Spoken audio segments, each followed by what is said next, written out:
생명의 하나님, 오늘도 우리가 주의 존전 앞에 말씀 앞에 서기를 원합니다. 부족한 것 많은 저희들, 그럼에도 불구하고 지난 1년 동안도 하나님의 은혜 가운데 우리를 붙들어 인도하여 주셨사오니 남은 시간 외에도 하나님의 은혜와 주의 붙드심이 있게 하여 주시고 또 새로운 한 해를 기대하는 마음, 새로운 꿈과 비전이 우리 안에 풍성해지기는 그러한 새 한 해가 될 수 있도록 먼저 남은 시간 동안 우리 안에 하나님의 은혜로, 하나님의 믿음으로, 하나님의 능력으로 우리를 풍성하게 주께서 인도하여 주옵소서. 오늘도 주의 말씀 대면하기를 원합니다. 말씀이 내 삶을 변화시키는 위대한 일임을 우리가 알게 하여 주시고 꼭 하나님 말씀 앞에 설 수 있는 저들도 주님 인도하여 주옵소서. 감사하신 예수님의 이름으로 기도 올려옵나이다. 아멘. 자, 우리가 계속해서 누가복음의 말씀들을 잘 배우고 있습니다. 타이밍은 잘 맞아 들어가고 있습니다. 성탄절을 맞이해서 예수님의 탄생과 예수님의 자라나심, 그리고 세례요한의 역사와 그리고 그리스도의 사역의 은혜들을 계속해서 우리가 말씀들을 배웁니다. 자, 누가복음의 말씀은 내년 6월까지 말씀을 배울 겁니다. 그래서 우리가 반년 정도는 누가복음의 말씀을 배워서 이 누가복음을 통해서 우리에게 증거하시고 하시자 하는 하나님의 의도와 하나님의 의미와 하나님의 뜻들을 우리가 꼭 함께 배워나갈 필요가 있음을 느낄 수가 있을 겁니다. 물론 내년 후반기에는 구약의 말씀들을 우리가 배워나갈 겁니다. 그래서 우리는 신약의 말씀, 구약의 말씀들을 골고루 말씀들을 잘 배워나가면서 정말 이 땅에서 그리스도인다운 삶의 모습들을, 성경적 그리스도인의 삶의 길들을 우리가 잘 찾아서 이렇게 살아가는 것이 하나님 앞에는 기쁨이고 우리에게는 온전한 삶의 능력들을 회복하는 유일한 길이라는 것들을 우리가 찾아볼 수 있음을 여러분들에게 말할 수 있을 겁니다. 자, 신앙은 뭘까요? 우리가 늘 고민하면서 말하고는 것들이 이런 게 있습니다. 신앙생활은 뭘까요? 라고 물어보는 사람들이 많습니다. 그러면 저는 이렇게 말합니다. 신앙은 들음과 순종입니다. 우리가 신앙생활에 온전과 거룩함들을 드러내지 못하는 하나의 이유가 뭘까요? 들음이 없는 겁니다. 왜요? 들음은 곧 우리의 믿음의 생성과 같은 것이기 때문에. 로마서 말씀은 이렇게 말합니다. 믿음은 어디서 나며? 들음에서 나며. 믿음이라는 것은 하나님의 말씀을 듣는 순간 우리 안에 그 믿음이 역사하기 시작합니다. 우리 안에 하나님의 믿음의 풍성함들이 나타나기 시작합니다. 그리고 그 믿음은 우리가 이 땅에서 하나님 말씀대로 순종하며 살아가는 힘과 능력을 가져다 줄 수가 있기 때문이라는 겁니다. 이게 바로 신앙생활입니다. 우리는 신앙은 굉장히 어려운 것, 또는 신앙은 좀 더 고상한 것, 또 신앙은 우리가 생각하지 못한 것이라고 생각할 수 있겠지만은 신앙은 단순하게 생각하면은 들음과 순종에서부터 이루어지는 행위, 이렇게 우리가 결론을 또는 정의를 내어볼 수가 있다는 것을 여러분들이 꼭 기억하기를 바랍니다. 가나혼인 잔치, 예수께서 사흘 되던 날에 가나혼인 잔치에 청함을 받았습니다. 청함을 받은 이유는 뭡니까? 혼인잔치입니다. 이 혼인잔치에서 뭐가 떨어졌습니까? 잘 아는 대로 포도주가 떨어진 겁니다. 그런데 예수께서 이 혼인잔치의 포도주가 떨어지심을 대한 하나님에 대한 간섭이 나타나죠. 마리아는 예수님께 가서 이 문제를 해결하실 분은 오직 예수님 한 분뿐이라는 사실을 알고 예수께 말합니다. 그때 예수님은 이렇게 말합니다. 마리아여, 여자여, 나와 무슨 상관이 있나이까? 아직 내 때가 이르지 못한 나이다. 예수님의 때는 십자가에 죽으실 때죠. 예수님이 이 땅에 오신 목적은 바로 십자가에 죽어 온 인류를 구원하시고 하나님 나라의 온전한 확장을 위하여 이 땅에 오셨음을 먼저 보여주셨는데 이때가 아직 이르지 못했다. 그리고 나서 또 이렇게 말합니다. 너희가 가서 돌 항아리 그때다가 물을 채워서 연회장에 갖다 주라. 자, 이 말씀을 하인들은 듣고 순종한 거예요. 거기에서 문제가 무슨 일이 일어납니까? 바로 기적이 일어나는 겁니다. 신앙은 바로 이러한 것이 우리의 신앙의 본질이라는 사실들을 성경은 말씀하고 있습니다. 그래서 어쨌든 우리가 올해도 마찬가지겠지만 내년에는 더 큰 하나님의 은혜를 한번 구해 보시라고요. 내가 하나님의 은혜와 그의 사랑 가운데서 하나님 새로워지기를 원합니다. 하나님 영광과 거룩한 은혜를 드러내기를 원합니다. 하나님의 뜻에 합당한 삶의 길들을 걸어가기를 원합니다. 하나님의 영광과 그의 나라를 위해서 주의 손에 붙들려 이 땅에서 하나님의 백성다운 삶의 길을, 온전한 길을, 거룩한 길을, 참된 길을 걸어갈 수 있는 그 은혜를 하나님 우리에게 허락하여 주옵소서. 이런 꿈과 비전으로 여러분들의 삶들이 하나님 앞에서 복되어져 나가기를 주의 이름으로 축원합니다. 꼭 기억하십시다. 들음과 순종 꼭 기억하셔서 늘 승리할 수 있는 그런 자리로 나가기를 원합니다. 자, 오늘 이 본문은 드디어 세례 요한의 시작점들이 나타납니다. 예수님 복음 사역의 시작점이 어디입니까? 라고 물어보면은 세례 요한의 복음 사역의 시작점과 예수님의 복음 사역의 시작점이 함께 겹쳐서 나타나는 것을 우리에게 보여줍니다. 제가 여러분들에게 부산에 가서 부산 수영로교회 선교홀에서 월요일마다 목사님들에게 선교에 대한, 아니요, 말씀에 대한 사역들을 합니다.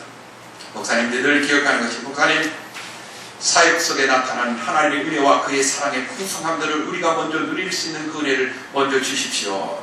항상 이번에 새로 시작하는 팀들은 전에 저희 교회가 돕고 있는 손명호 목사님이 미리 가서 설명을 해줬어요. 그 모이는 사람들의 특성은 거의 다가 미국에서 박사학위를, 신학 박사학위를 받은 그런 분들이에요. 주로 모인 사람들이. 저는요, 그분들의 요청을 받았어요. 와서 말씀을 좀 전해주십시오.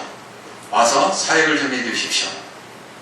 사역 시간은 어떻게 됩니까? 사역은 오전과 오후 또는 1박 2일 두 타임으로 좀 가르쳐 주십시오. 그런데 저는 마음이 늘 부담감이 있어요. 이분들에게 내가 어떻게 소개되어야 될 것인가. 그런데 막상 가보니까 선명화 목사님이 소개를 잘 해놨어요. 왜냐하면 이분은 저를 30년부터 신학교를 다닐 때부터 같이 다녔고, 또 계속해서 같은 교회, 제가 사상교회 있을 때도 같은 교회에 있었고, 또 계속해서 저를 옆에서 30년 이상을 같이 살펴본 목회자이기 때문에 너무 잘 알고 있는 사람입니다. 그래서 많이 모인 그 목사님들을 향해서 이분은 어떤 사역을 하고 있는 목사님입니다. 우리가 배워야 될 점들이 무엇인지를 분명하게 잘 설명해 놓습니다. 제가 왜 이런 말씀을 여러분들에게 하는 이유가 있습니다. 예수님이 이 땅에 오시기 전에 예수님의 사역에 관한 온전성들을 먼저 설명한 사람이 있다면 그 사람이 바로 세례 요한이기 때문이라는 겁니다. 여러분, 예수님이 이 땅에 오신 것은 구원의 결정적인 사건입니다. 예수님이 이 땅에 오신 목적은 두 가지입니다. 하나는 우리의 온전한 구원을 이루기 위해서, 또 하나는 이 땅에 있는 사단의 권세 아래서 우리를 죄에서, 사단의 권세에서 해방시키기 위해서 주님이 이 땅에 오셨습니다. 누구든지 예수를 믿기만 하면 그 자리에서 구원을 받고, 믿지 않으면 모함을 당합니까? 멸망함을 당하는 것이 성경이 우리에게 가르쳐주는 원리요 원칙이라는 것을 보여줍니다. 그런데 아무리 귀한 하나님의 아들이 오셨지라 할지라도 여러분, 사람들이 예수님을 모르면 소용이 없는 것 아닐까요? 이분이 어떤 하나님이신지, 이분이 어떤 분이신지, 이분이 어떤 능력의 거룩한 하나님의 아들이신지를 우리에게 먼저 사람들이 그것을 설명을 들어야 되고 깨닫지 못하면 아무 소용이 없다는 사실입니다. 누군가는 사람들을 모아서 예수님께 데리고 오는 것, 그런 역할을 할 사람들이 꼭 필요하다는 것을 보게 됩니다. 교회 전도도 마찬가지예요. 소개하는 거예요. 교회를 소개하고 그리스도를 소개하고 그 교회의 목사를 소개하고. 목사를 모르면 소용이 없는 거예요. 여러분들은 과연 저를 잘 알고 계십니까? 여러분들은 예수님을 잘 알고 계십니까? 여러분들은 교회를 잘 알고 계십니까? 우리 교회가 어떤 교회이고 어떻게 세워졌으며 어떤 방향과 어떤 목회 철학을 갖고 어떤 목표를 향하여 걸어가는 교회인지를 여러분은 잘 숙지하고 그것을 알고 있는지가 궁금합니다. 예수님 시대 때도 마찬가지입니다. 예수 그리스도가 이 땅에 오신 구원에 관한 온전성들을 이 땅에 선포하기 위해서 이 땅에 오셨는데 그분을 모르면 아무 소용이 없는 것. 누군가가 그분을 소개해야 되고 누군가는 사람들을 모아서 예수님께로 그들을 데리고 오야 될 역할하는 사람들이 있어야만이 복음 사역의 온전함들이 이 땅에 증거되어지고 선포되어질 수 있는 계기를 가질 수가 있다는 겁니다. 그래서 여러분 사복음서를 보면은 한결같이 예수님의 사역을 세례 요한이 예수님을 증거하는 것부터 시작하고 있는 것을 여러분들은 발견할 수가 있다는 겁니다. 예수님의 사역이 언제 시작합니까? 라고 물어보면은 세례 요한이 예수님을 증거하는 것부터 예수님의 사역이 시작되었습니다. 그래서 성경의 대다수는 세례 요한의 역할을 굉장하게 중요한 역할자로 우리에게 설명하고 있다는 겁니다. 그런데 하나님은 인간을 위하여 하나님은 세례 요한을 준비하셨습니다. 그리스도의 복음 사역에 먼저 최천병으로 세례 요한을 세워주셨다고 말씀합니다. 여기 우리는요, 왜 하나님께서 세례 요한을 예수님의 소개자로 천병으로 하나님께서 요한을 세운 목적 이유를 알 필요가 있습니다. 그 첫째가 뭡니까? 사람들이 너무 의심이 많기 때문에 그렇습니다. 그래서 예수님이 자신을 증거하면 의심해하며 믿지 않을 수가 많다는 거예요. 내가 곧 하나님의 아들이다. 내가 온 인류를 구원할 구원자다. 이렇게 예수님이 나타나자마자 이렇게 말씀하셨더라면 사람들은 저 사람 도대체 지정신이야. 도대체 자기가 자기를 소개하는 사람이 과연 어디 있어? 하면서 사람들은 의심의 눈초리로 예수님을 바라볼 수도 있기 때문이라는 겁니다. 그래서 세례요한 같은 유대인들이 인정하는 그러한 선지자를 세워서 그리스도의 길을 미리 준비하게 하시고 그리고 그를 소개하는 일을 위하여 예수님의 먼저 천병자로 소개자로 세례 요한을 하나님이 세워주셨다는 것. 두 번째로는 예수님이 사역하실 수 있는 기간이 너무 짧다는 거예요. 여러분 예수님이 이 땅에 몇 년 사셨어요? 33년 사셨죠? 그런데 예수님이 34년 동안 사시면서 몇 년을 사역하셨어요? 3년 사역하셨어요. 여러분 생각해 보세요. 3년 사역하기 위해서 이 땅에 오셨어요. 너무 짧아요. 30년, 33년을 사셨는데 30년은 어린 시절을 살아가며 준비된 기간이라면 예수님의 인성의 시간이라면 예수님의 신성과 인성이 나타나는 구원 사역을 위하여 시작되는 3년은 너무 짧은. 여러분들 종합병원에 가면은요, 병원에 가면은 뭐부터 해요? 의사부터 만나지 않죠? 먼저 병원에 입원하면 입원 수술이 어떻게 돼요? 먼저 입원 수술을 하게 되면요, 가서 먼저 검사부터 해요. 가서 어떤 사람은 가서 엑스레이를 좀 찍어보세요. 또 피 검사를 하세요. 그래서 검사 시간이 오전을 다 보내요. 그래서 조금 더 위중한 사람들은 MRI를 찍든지 CT를 찍어봅시다. 초음파를 해봅시다. 그래서 간호사들이 데리고 다니면서 계속 피 검사도 하고 엑스레이를 찍고 뭐도 하고 그리고 그 결과지를 가지고 담당 닥터에게 가서 마지막 그 사람의 진료와 병명과 치료 계획을 듣게 됩니다. 왜 그럴까요? 의사는 더 많은 환자를 보아야 되고 그러기 위해서는 환자를 만나는 시간이 짧고 요약되어 있어야만이 가능하기 때문이라. 미리 준비하는 거예요, 간호사들이.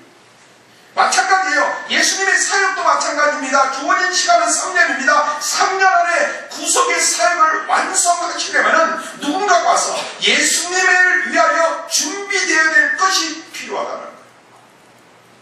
바로 그 사람이 누구예요? 세례 요한이에요. 그래서 세례 요한은 먼저 와서 사람들에게 복음을 전하고 전도하고 말씀을 가르치면서 예수님을 만날 수 있는 준비를 미리 하고 있었다는 거예요. 이거 굉장히 중요합니다. 오늘 본문 1절과 2절의 말씀을 한번 살펴봅니다. 오늘 1절과 2절에 봅시다. 디베레 황제가 통치한 지 15해 곧 본디오 빌라도가 유다의 총독으로 헤롯이 갈릴리 분봉왕으로 그 동생 빌립이 이두레와 드라곤 지방의 분봉왕으로 누사니아가 아빌레네의 분봉왕으로 안나스와 가야바가 대제사장으로 있을 때 하나님의 말씀이 빈들에서 사가랴의 아들 요한에게 임한지라. 세례요한이 활동할 시대는요, 그 시대적 상황을 먼저 1절과 2절이 설명합니다. 이런 사람이 태어났는데 이런 사람이 사역이 시작되는 그 시대적 상황이 어떠한 것인 것을 1절과 2절이 그 시대를 지금 설명하고 있습니다. 디베르 황제가 통치하고 15해 곧 본디오 빌라도가 유다의 총독이고 헤롯이 갈릴리의 분봉왕 그리고 그의 동생 빌립이 이두레와 드라고니 지방의 분봉왕 누사니아가 아빌레네 분봉왕으로 임명된 그 시대, 이거는 그 시대의 사회적인 정치적인 배경을 설명하죠. 그리고 2절에는요 안나스와 가야바가 대제사장, 그 시대의 영적인 상황이에요. 교회의 상황. 우리가 그 시대를 살필 때마다 믿음의 사람들은 어떻게 생각합니까? 그 시대의 사회적 상황이 어떻습니까? 오늘 권사님이 정말 촛불 대신에 우리가 기도해야 될 것, 가슴을 두드리는 소리를 기도하죠. 여러분 생각해 보세요. 오늘날 이 시대가 어떤 시대일까요? 시대적 상황을 설명하고 있어요. 또 한편으로는 그 시대의 교회적 상황이 과연 어떤가? 하나님의 교회들이 하나님의 영광을 드러낸 하나님의 영광의 교회가, 하나님의 영광의 목사들이 과연 어떤 삶의 신정한 자리에서 그들의 삶의 길을 걸어가고 있는가? 이것을 오늘 성경은 3장 1절과 2절에 그 시대적 상황을 그대로 설명해 놓은 겁니다. 우리가 한마디로 말하면은 그 시대의 상황이 어때요? 암울하다라는 거예요. 어둡다라는 거예요. 오늘날의 시대와 별 다를 것이 별로 없어요. 오늘날 시대도 어두워요. 우리가 이 시대를 볼 때마다 사회적인 현상들, 나타나는 일들 다 어두운 것 아니에요. 우리에게 기쁨과 소망의 일들, 우리에게 희망의 일들, 이런 일들을 더 보여주지 못하는 이 시대, 희망 없는 시대를 우리가 지금 살아갑니다. 그렇다고 해서 이 희망 없는 시대 속에 하나님의 교회는 희망을 세상 사람들에게 주고 있느냐? 그렇지 못해요. 이게 부끄러운 거예요. 우리가 하나님의 종이지만은, 하나님의 백성이지만, 하나님의 교회의 하나의 멤버들이지만은 정말 이 시대를 향하여 그리스도의 빛과 소금과 등대와 등불과 같은 삶의 길을 정말 걸어가고 있는지에 대하여 3번 더 자문해 본다면 부끄러울 뿐이다만, 이런 시대에 세례요한의 활동이 시작한 거예요. 어두울 때에 주저앉는 것이 아니라 어두울수록 어둠의 기쁨이 짙어질수록 하나님의 영광의 빛이 드러날 시간이 뭐하고 있다? 가까워지고 있다라는 사실을, 희망의 빛을 세례 요한을 통하여 우리에게 보여주고 있다는 거예요. 아멘. 어둡지만은 빛은 시작하고 있다. 드디어 하나님께서 침묵하셨습니다. 하나님이 430년 동안 말라기 시대 이후에 마카비 시대를 거쳐서 430년 동안 이스라엘 안에는 하나님의 소리와 하나님의 임재와 하나님의 임하시는 역사들을 체험해 나갈 수가 없던 그 시간에 어두운 시대, 2절 3절에 보니까 뭐가 나옵니까? 2절 후반절에 사가랴 아들, 하나님의 말씀이 빈들에서 사가랴 아들 요한에게 임한지라. 드디어 하나님이 말씀하기 시작한 것. 엄청난 사건을 우리에게 보여주고 있죠. 요한이 활동하던 시대에, 여러분 보세요. 디베레 황제 통치자입니다. 로마의 통치자입니다. 그리고 이스라엘은 로마의 통치 아래는 속국 가운데 하나입니다. 그런데 여러분 말씀을 보세요. 본디오 빌라도, 또 헤롯, 그의 동생, 그의 동생 빌립, 그리고 그 지방의 루사니아, 이 모든 사람들이 어떤 사람들이에요? 이방인들이에요. 나라를 다스리는 사람들이 다 이방인들이에요. 이 사람들의 특성이 뭐예요? 하나님을 두려워하지 않는 사람들이에요. 당시 이스라엘을 다스리고 있는 사람들이 하나님을 두려워하지 않는 사람들이에요. 여러분, 나라와 민족은 하나님을 적어도 두려워할 수 있는 사람이 세워져야 되는 거 아니에요? 그래야 그 나라가 적어도 희망의 끈을 놓지 않는 비결을 찾아나갈 수가 있는 건 아닐까요? 여러분, 성령이 오늘 세례요한에게 임하시면서 하시는 말씀이 뭡니까? 바로 여러분 보세요. 외계의 세례를 전파한다. 여러분, 사회는 어둡고요, 교회는 종교적으로는 더 어두워요. 안나스와 가야바는 역대 대제사장 가운데 가장 악한 제사장이요, 가장 악한 하나님의 종들이었어요. 나라를 다스리는 사람들은 이방인 하나님을 두려워하지 않고, 안나스와 가야바 같은 사람들은 자기 이권을 위해서 사는, 자기 배를 부리기 위해서 사는 대제사장들이었기 때문에 하나님의 은혜와는 아무 관계가 없던 사람들이에요. 그런데 여러분, 이러한 상황 속에 하나님의 말씀이 빈들에서, 그것도요 도시에서가 아니라, 교회에서가 아니라, 성전에서가 아니라 어디에 임했어요? 빈들에서 임했다라는 거예요. 저는 이 말씀을 보게 돼요.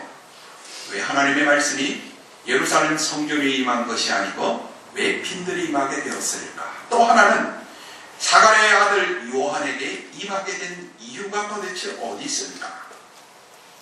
여기서 요한이 빈들에서 무엇을 했겠느냐 하는 궁금함들이 있습니다. 신학자들은 요한을 그 당시에 에센파 가운데 하나라 생각했고요, 그가 아마 빈들에서 막 조국의 독립을 위해서 복음을 전하는 그런 선지자 가운데 하나일 거라, 정말론적 신앙의 삶을 살다가 갑자기 하나님의 성령이 그 위에 임했을 것이라고 생각하는 사람들이 있습니다. 그러나 결코 그런 뜻들은 아니에요.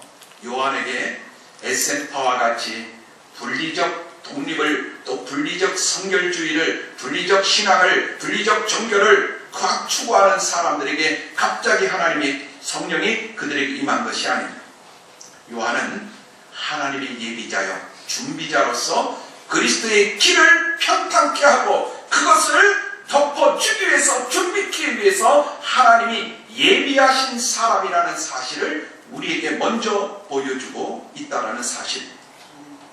그런데 여기 요한에게 임한 성령의 역사는 아마 강했을 거예요. 엄청난 성령의 역사가 임했을 거예요. 평생 한 번도 그가 경험해보지 못한 사건이 그에게 임했습니다. 그가 임하자마자 그는 복음을 전합니다. 어떤 복음을 전합니까? 죄 사함을 받게 하는 회개의 세례를 전파하고 있었다. 여러분, 말씀을 전하는 사람에게는요, 하나님의 말씀이 자기에게 임할 때를 기억할 수 있습니다. 강대상에 올라오면요, 목사님이 설교를 다 준비해가지고 올라오겠죠. 아니에요. 목사는 강대상에 올라올 때 하나님을 기대하고 올라와요. 오늘도 설교의 주인은 하나님이시고, 말씀의 주인공도 하나님이시고, 나를 인도해 주시는 분도 하나님이시고, 나는 그분의 스피커일 뿐입니다. 이게 목회자가 갖는 신앙의 특성, 목회자의 사역의 특성이에요. 물론 찬양도 마찬가지예요. 찬양 인도하는 사람들도 벌써 생각하는 것과 다르게 강대상에 여기서 우리가 앞에 나와서 찬양을 인도하면 하나님의 성령의 부으심을 체험해야 돼요. 그러면요, 우리 심령과 내 자신의 내 안에서 나타나는 하나님의 나타나심이 보이게 돼요. 그런 은혜가, 그런 역사들을 우리가 체험해 나가는 거 아니에요? 마찬가지예요. 말씀을 전하는 사람에게는 하나님의 말씀이 자기에게 임할 때를 기억합니다. 이야, 오늘 하나님의 성령이 내게 부으시는구나. 왜냐하면 그때 하나님의 말씀이 그를 사로잡기 시작하고 사람들의 생각과 그들이 반응하는 일들이 뜨겁게 나타나고 있다. 앉아있는데 목사는 설교하는데 성도들은 다 같이 좁시다. 다 좁아요. 제가 제 선배 목사님 교회 미국에 샌프란시스코에 상황장로교회라는 교회가 있어요. 그 교회를 한번 갔어요. 말하지 않고 가니까 목사님이 설교하고 있는데 교인들은 다 옆을 보고 있는 거예요. 왜 그럴까? 그만 마음에 안 든다 이거예요. 응? 마음에 안 드니까 목사님 저를 외쳐라. 나는 창문을 쳐다보겠다. 나는 그렇게 되기도 힘들 텐데 어떻게 그럴까? 야, 이 사람들이 복받지 못하는 비결이 바로 여기 있구나. 내가 얘기했어요. 그분이 정병재 목사인데, 정 목사님, 제가 설교에 오해 제가 한번 확 잡아보려합니다. 그러니까 아서라, 몸도 안 좋은 사람이 제발 그렇게 하지 말고. 여러분 생각해 보세요. 성령의 역사하시면요, 우리의 심령이 달라져요. 아멘. 우리 안에. 하나님의 말씀은요, 제가 말을 그렇게 잘하는 목사가 아니잖아요. 말을 더듬거리기도 하고 온전하지 못할 때가 많지만은 그래도 하나님의 도우심, 하나님의 붙드심, 하나님의 말씀을 외치면은 무릎 꿇고 회개하는 삶의 모습들이 우리 속에 나타날 수가 있다는 거예요. 아멘. 하나님은요, 엘리야에게 불을 내리는 능력을 주셨어요. 삼손에게는 누구도 감당할 수 없는 힘을 주셨습니다. 그리고 세례요한에게는 사람의 마음의 양심을 찌르는 설교의 능력을 주셨습니다. 나는 이 능력보다 더 귀한 능력이 어디 있을까? 사람의 마음을 두드리고 양심을 찌르는 사람들의 마음속에 가치감을 가져주는 그런 설교의 능력을 하나님은 세례 요한의 입에다가 담아주셨다는 거예요. 결국 사람의 마음을 차지하는 사람이 최후의 승리자가 되어질 수가 있는구나. 가장 강력한 힘은 사람의 마음을 두드리고 그들의 마음의 양심의 가책을 느끼게 하고 하나님 앞에 새로운 삶의 방향과 꿈과 비전을 향하여 걸어가도록 만드는 것이 가장 위대한 일이고, 아멘. 아무리 불을 내리고 성문을 뜯어내도 사람의 마음을 움직이지 못하면 이건 결코 이긴 것이 아닙니다. 요한은 강력한 설교로 사람들의 마음을 사로잡아 그들의 마음을 뭐하게 만들었어요? 가난하게 만든 것. 내가 얼마나 부족한 자인지를 깨닫게 만든 겁니다. 여러분 3절에서 5절의 말씀을 볼까요? 요한이 요단강 부근 근처에 가서 죄사함을 받는 회개의 세례를 전파하니 선지자 이사야의 책에 쓴 바 광야에서 외치는 자의 소리가 있어 이르되, 이사야 40장 3절의 말씀입니다. 광야에서 외치는 자의 소리가 있어 이르되, 너희는 주의 길을 준비하라. 그의 오실 길을 준하게 하라. 곱게 하라. 모든 골짜기가 메어지고 모든 산과 작은 산이 낮아지고 굽은 것이 곧아지고 험한 길이 평탄하여질 것이요 모든 육체가 하나님의 구원하심을 보리라. 한과 같으리라. 이사야 말씀이에요. 40장 말씀. 이거를 인용해 놨어요.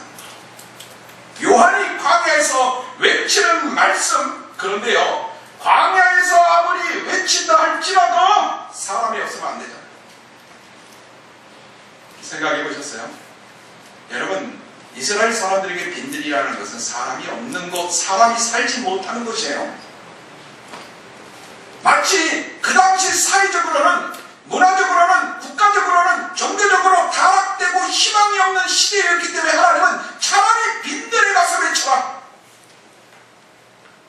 그 시대에 사람들이 말씀을 전해도 듣지 않으려고 하니까.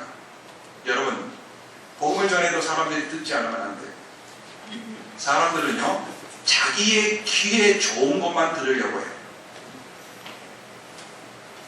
기도받으러 가끔 외지에서 오면요, 첫 번째로 제가 물어보는 게 있어요. 당신의 마음을 기쁘게 하는 말씀을 들으렵니까? 아니면은 진짜 하나님 말씀 들으렵니까? 그런 고민을 많이 해요. 사람들이 내 귀를 기쁘게 할 수 있는 것. 사람들은 그렇죠. 뭐 하시는 분입니까? 아, 저 교회 집사입니다. 오래된 집사입니다. 이런 사람들의 특성이 뭔지 아세요? 자기 신앙이 좋은 것을 확인하고 싶어요. 그래서 여러분들 중에서 제가, 아유 집사님, 권사님 왜 이렇게 신앙이 없어요? 이렇게 말하면 삐쳐요. 그러면 당장 이 교회가 이거 말고도 나 인정해준 엄청 많다. 그 순간 그 사람은 죽어가는 거예요. 좋은 소리 듣고 싶어요. 그래, 내가 생각한 대로 내가 필요 없다 땅에 살지만은 그래 내가 믿음이 있구나, 목사님을 통해서 확인받아서 기쁩니다, 목사님 감사합니다. 그렇게 하고 만약에 제가 아이고 집사님 하나님이 기뻐하지 않습니다, 왜 믿음이 이렇게 작습니까?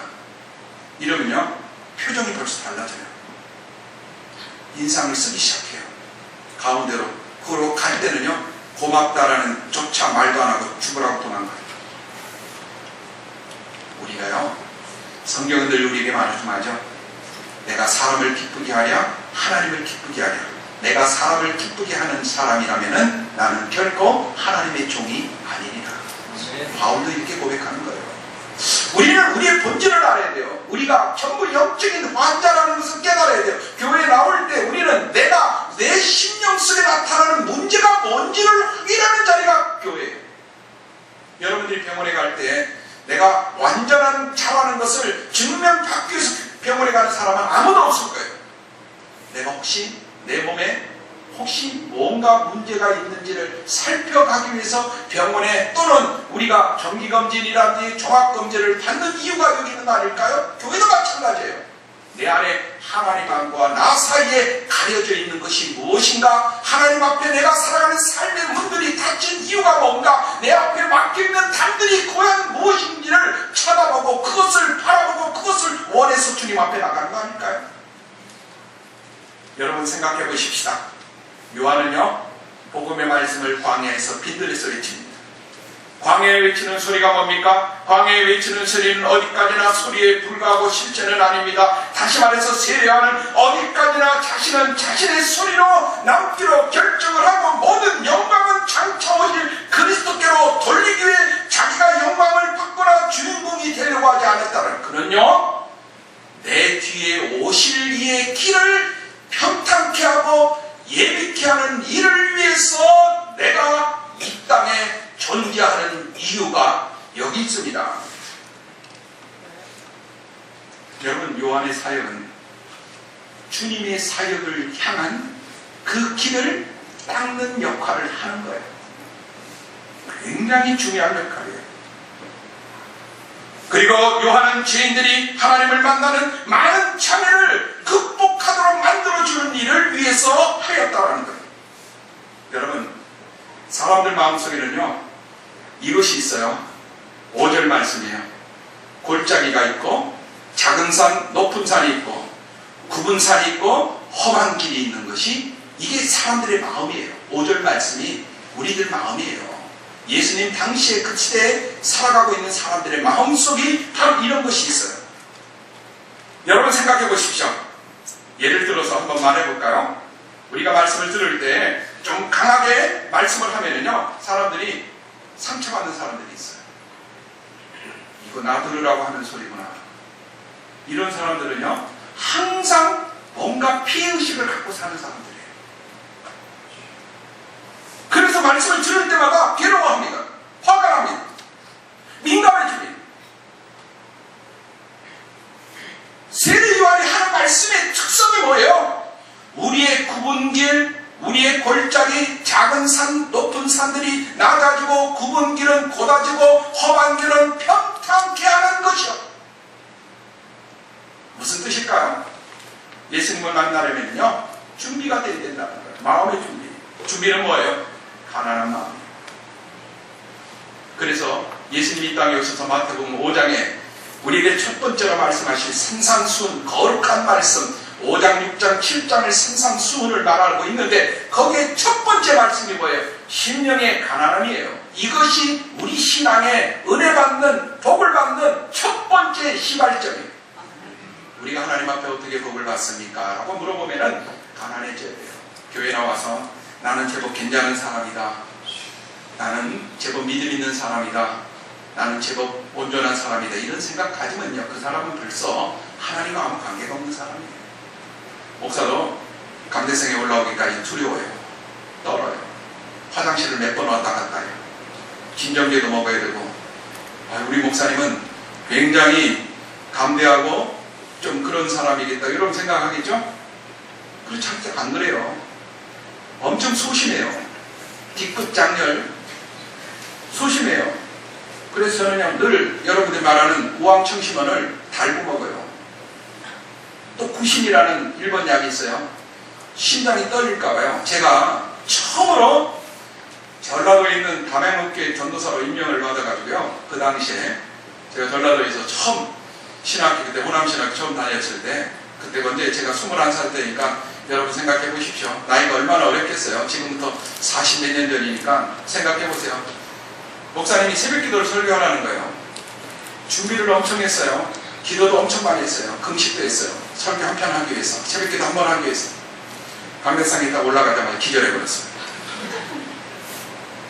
그 사건은요, 유명한 사건 가운데 하나입니다. 목사님이 뒤에서 이렇게 보니까 설교하러 사람은 올라갔는데 갑자기 얘가 없어진 거야. 그래가지고 그래, 일어나겠지, 기도하겠지, 지금 기도에 준비하겠지, 기도하겠지, 기다리고 목사님 기다리 10분, 20분 지나도 야가 일어날 생각을 안 하는 거야. 그래서 장로님 시켜서 앞에 가보라고 그랬더니 애가 기절해 있는 거야. 그래서 첫 번째 설교는 기절해서 끝나버렸어요. 그렇게 두려워요. 지금도 그래요.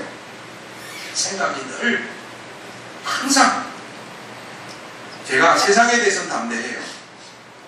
적어도 세상 사람들과 무슨 일이 있든지 그러면요, 저는 굉장히 담대해요. 그런데 하나님 앞에 담대하지 못한 거예요. 왜요? 항상 두려운 거예요. 내가 목사지만은 목사로서 다른 삶의 길을 다르게 걷고 있는지, 내 마음에 교만함이 더 많이 있는지, 내 마음에 하나님의 거룩함을 드러내지 못하는, 내가 영광 받으려고 하는 일은 없는지 항상 이것을 살펴요. 올라오기 전에. 그래서 항상 기도할 때마다 마지막 기도가 그거예요. 하나님, 이 교만하고 완악한 주인을 용서하시고 오늘도 십자가의 보혈로 나를 덮으시고 하나님의 영광만이 나타나는 자리가 되도록 주님 역사하소서. 우리는 예수님을 만나려면요, 가난한 마음, 준비한 마음이 정말 필요합니다. 아멘. 이제는 예수님에는 다른 길이 없다고 믿는 그 믿음 우리 속에 필요합니다. 이것만 있으면요, 마음의 고속도로가 생기기 때문에 무한한 하나님의 은혜가 우리 안에 공급되어집니다. 이렇구나. 내가 하나님 앞에 예수 외에는 내게 삶에 다른 축복이 없음을 내가 알게 되는 순간 우리 안에 믿음이 나타나게 되고 하나님의 은혜가 공급되어집니다. 아름답고 복된 공급이 나타납니다. 이런 역사들을 우리는 꼭 체험해 나갈 수가 있다는 사실입니다. 그런데 여러분 봅시다. 세례요한이 증거한 것은 죄사함을 얻게 하는 세계의 세례라는 거예요. 이 당시 유대인들은 하나님으로부터 버림받은 죄인이라는 것을 그들이 깨닫게 해주는 겁니다. 지금까지 우리가 하나님의 은혜와 하나님의 능력 가운데 하나님 앞에 풍성한 삶의 길을 걷지 못한 가장 큰 이유는 우리가 하나님으로부터 버림받은 죄인이라는 사실을 몰랐다는 거예요. 교회는 교회대로 하고 있었어요. 회당들은 예루살렘 성전은 날마다 아침마다 나와서 그들은 번제와 촉건제와 속죄제와 화목제를 하나님 앞에 드리고 그들은 삶의 길이 이게 올바른 걸로 그들은 생각하고 지금까지 살아온 거예요. 대제사장 가야바나 안나스 같은 이런 악한 제사장들은 그들이 하는 일들이 온전한 것으로 깨닫고 그들은 그 일을 계속하고 나갔어요. 모르는 거예요. 하나님의 은혜와 그의 임재하신들을 누리지도 못하면서 그들은 깨닫지도 못하면서 이것이 하나님이 기뻐하는 길인 줄 알고 그들은 걸어간 거예요. 구약에도 똑같아요. 우리가 출애굽기 37장부터 42장의 말씀을 보면은 우리가 잘 아는 대로 모세가 시내산에 하나님의 말씀과 성막을 짓는 두 가지를 얻기 위해서 시내산에 40일 동안 금식하며 올라갑니다. 그때 아론이 제사장이에요. 출애굽 이스라엘 모든 백성들은 생각하기를 모세가 보이지 않고 하나님이 보이지 않으니까 그들은 생각하기를 야 우리가 두렵도다. 우리를 두려움에서 건져낼 우리 하나님을 우리의 눈으로 볼 수 있도록 해달라. 아론에게 막 계속해서 아론에게 귀찮게 한 거예요. 아론이 생각해 본 거예요. 모세가 없으니까 내가 대신 제사장인데 내가 제사장으로서 이 백성들에게 하나님을 보여줘야 되는데 내가 하나님을 본 적이 한 번도 없으니까 그는 스스로 만들기를 내 안에 있는 하나님이 바로 이거다 생각해서 그들은 금송아지를 만들어서 바로 이것이 우리의 하나님이다 보여준 거예요. 그리고 그들은 그 금송아지 앞에서 뭘 했어요? 속죄제와 속건제를 드리고 번제를 드리고 그들이 먹고 마시고 뛰놀더라. 예배는 잘 드렸는데 예배 다음 그들의 순종은, 예배 다음 그들의 행위는 이방인들과 똑같은 삶의 길을 걸어가고 있었다는 사실이에요. 이 사건이 이스라엘 백성들이 출애굽의 마지막 하이라이트를 장식하지 못하고 애굽에서 그들이 저 가나안 땅에 들어가는 이를 결박시키는 중요한 역할을 하는 사건이 바로 이 사건이었어요. 뭐예요?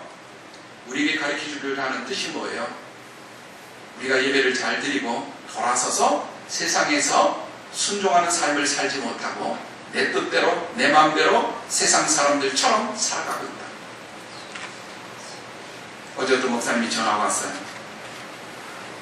선배님, 왜 이래도 되는 겁니까? 우리가 어떻게 가르쳐? 왜 그랬더만 대학교들이 모여서 오늘 연말 연시를 맞이해서 그 뭐라고 합니까? 연말에 하는 무슨 행사?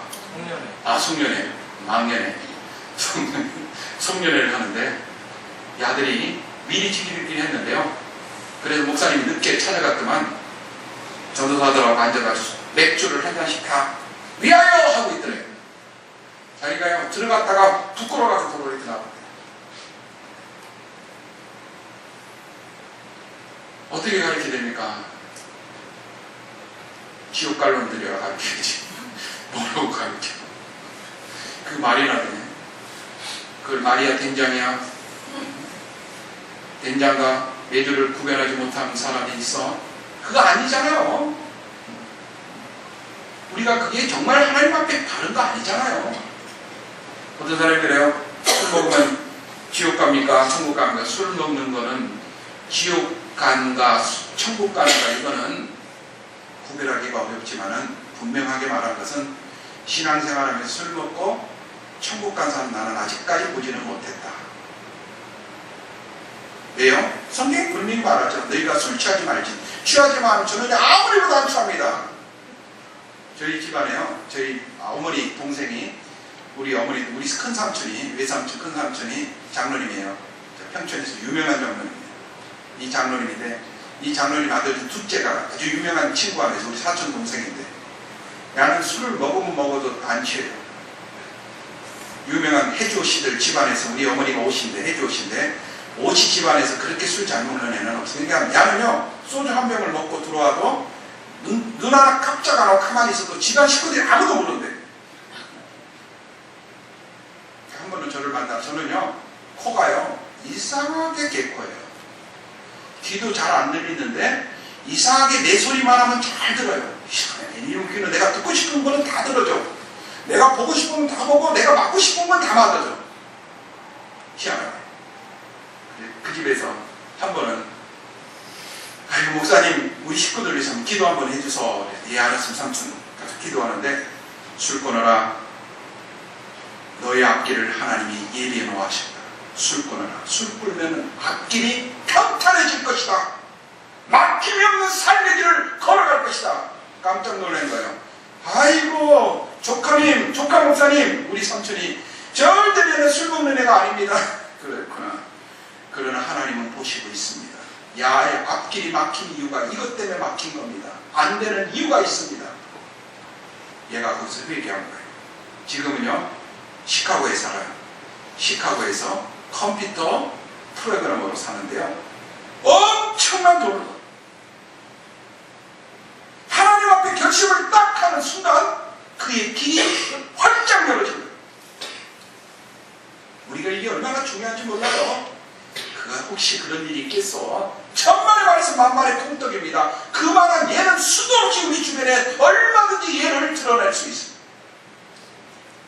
여러분 요한이 증거한 것은 회개 세례예요. 회개하면은 구원받는 자가 될 거죠. 우리가 잘 못하는 이유가 뭐예요? 회개에 합당한 열매가 없는 것이라는 거예요. 오늘 본문의 말씀을 보십시오. 그러므로 회개에 합당한 열매 8절 맺고 속으로 아브라함이 우리의 조상이라고 말하지 마라. 내가 너희에게 이르노니 하나님이 능히 이 돌들로 아브라함의 자손이 되게 하시리니 이미 도끼가 나무 뿌리에 놓여 있으니 좋은 열매 맺지 않는 나무는 찢겨 불에 던지리라. 회개할 마음이 없어 요한에게 왔어요. 말씀 들으러 왔는데 이 회개에 합당한 열매를 맺으라고 하니까 이 사람들이요 의지적으로 결단을 안 한 거예요. 신앙은요, 결단을 통해서 자라납니다. 하나님 앞에 하나씩 결단하는 거예요. 전부 결단하지 마세요.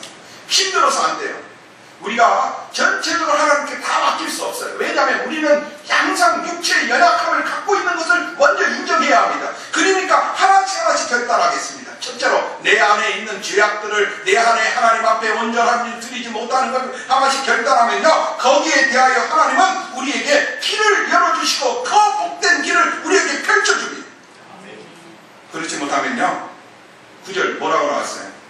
도끼가 나무 뿌리에 놓여있다. 이거 뭐예요? 심판한다는 뜻이에요. 나무 뿌리에다 도끼를 놓는다는 뜻이 뭐예요? 내가 지금 다시 말하면 도끼를 놓고, 여러분 도끼 폐질하죠? 도끼 패보셨죠? 도끼질할 때 어떻게 해요?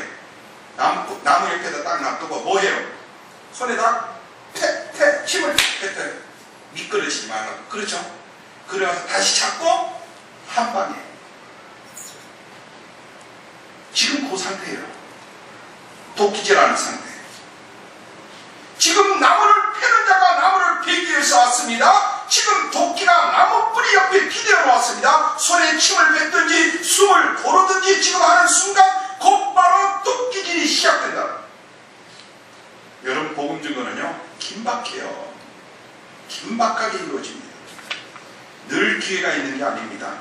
한 번 결정이 영원한 상태를 결정하기 때문이다. 어떤 사람이요, 비행기를 타려고 미국 뉴욕행 비행기 티켓팅을 해놓고 드디어 들어갔어요. 이미그레이션을 통해서 들어가 놓고 나서 들어가 보면 뭐가 나와요? 면세점이 나오잖아요. 들어가자마자. 그러니까 57번 창구에서 1시 30분부터 티켓팅합니다. 그러면요, 5분 전인데 10분 전에 미리 가 있어야 되잖아요. 그런데 이 사람이, 야, 무슨 물건이 이렇게 백화점 이런 게 있노? 인천 백화점 가면 더 눈이 둥그러지잖아요. 이것도 사고 싶고, 이게 아니고 절반 가격도 안 되네. 양반이 방송이 나오는 소리를 듣지도 않고 이것저것 사다가 비행기가 떠나버린 거야. 그래가지고 가보니까 없어, 비행기가. 짐은 이만큼 사놨는데. 그래가지고 다시 집으로 돌아왔다는 슬픈 전설이 있어요. 여러분, 복음도요, 들을 때 주저하지 말고 붙들어야 돼요. 아멘. 기회가 있는 거 아니에요. 회개할 때도 회개의 기회가 있어요. 회개하세요. 그러면 회개해야 돼요. 그렇지 않으면요, 놓치게 돼요. 세례요한의 회개는요, 대단히 구체적이고 윤리적인 겁니다. 그 사람들은 그의 설교를 듣고 어떻게 회개하는 것이 옳습니까? 라고 묻습니다. 그게 바로 11절 말씀부터예요. 대답하되 사람들이 와서 묻습니다. 두 번을 있는 자는 없는 자에게 나눠줄 것이고 먹을 것이 있는 자는 또 그것도 함께 나눠줘라. 회개했다면 열매라는 거예요. 우리가 회개하고 나서 또 삶은 또 내 삶대로 살아가면 안 된다는 거예요. 다른 길은 없어요. 이게 바로 복음의 길이요. 이게 바로 하나님의 은혜의 길이라는 거예요. 하나님이 요구하는 삶의 길로 돌아가는 거예요. 사람에는 두 가지 길이 있어요. 첫째는 무한한 욕망을 추구하며 사는 길이 있고, 그것은 하나님과 원수되는 길이죠. 하나는요, 하나님의 말씀대로 순종하며 사는 길이에요. 이게 청지기의 삶이에요. 여러분, 옛날 위인전에 보면 저는요, 알렉산더, 징기스칸 이런 사람들은요, 정복자들이 아니라, 영웅이 아니라 도둑놈들이에요. 사실 그렇잖아요. 누가 알렉산더, 유명한 사람, 위인 중에 누구를 닮고 싶으냐 했더니 나폴레옹, 알렉산더, 징기스칸 이래요. 야, 그거는 전부 사기꾼들이고 도둑놈들인데 닮아도 왜 그런 사람을 닮노? 그 사람도 남의 것 가지려고 같이마다 온갖 돈을 다니면서 사람들을 정복하고 약탈하고 사람을 죽이는 이런 나쁜 놈이 세상에 어딨냐. 이것은 영웅이 아니라 도둑놈 시리즈에 나와야 된다. 여러분, 아이들 영웅전집에도요, 알렉산더라든지 나폴레옹이라든지 우리가 자는 징기스칸 이런 사람 영웅집에 두면 안 돼요. 사기꾼 시리즈에 딱 둬가지고 따로 만들어놔야 돼요. 그래야 아이들이 다른 길을, 온전한 길을 걸어갈 수 있는 기회를 줄 수가 있는 거 아닐까요? 우리에게 주시는 하나님의 길은 이겁니다. 모든 것은 하나님께 돌리고 청지기로 사는 거예요. 청지기는 자기 것이 없어요. 모두가 다 하나님 것입니다. 이게 청지기예요. 하나님이 이런 이런 사람들에게 영향력을 줍니다. 이런 사람들에게 은혜를 부어줍니다. 이런 사람에게 하나님의 역사가 나타납니다. 분명히 세례요한도 자기를 나타내고 싶었을 거예요. 야, 내가 이 정도 하나님의 역사가 임하는데, 그런데 그는 2인자예요. 끝까지 주의 길을 예비하는 데서만 사용돼요.